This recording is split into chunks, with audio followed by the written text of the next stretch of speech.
Although Google Slides is a web-based application, you can still make the files accessible while offline, even if you don't have any internet connection. So in order to do that, I'm going to go to File, and then I'm going to click on Make Available Offline. And over here, it says Extension Needed. To make the documentation available offline, install the Docs Offline Chrome extension to your browser. So let me just click Install, and let's see what happens. It takes me to the Chrome Web Store where I can install the Offline Access extension. So I'm going to add this to Chrome.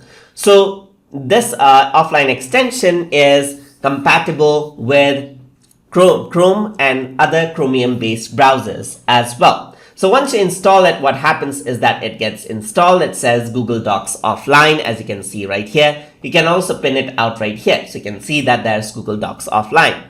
So now if I were to go over here, now it says the Docs Offline extension has been enabled. So I need to reload to take effect. So if I were to reload this now, what happens is that I can go over here and then make it available offline. And what I can do is I can turn this on. So I'm just going to turn this on. So it says making document available offline. And what happens now is reload to allow offline editing. So let me just reload again.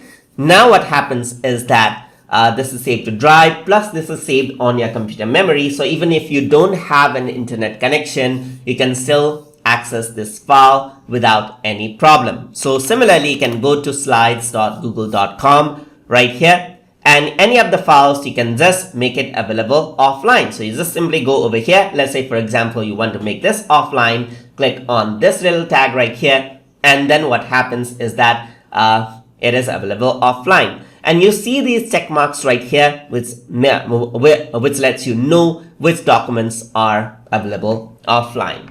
So that is how it works. So if you guys learned something as always, and as always, please like, comment, share, and subscribe.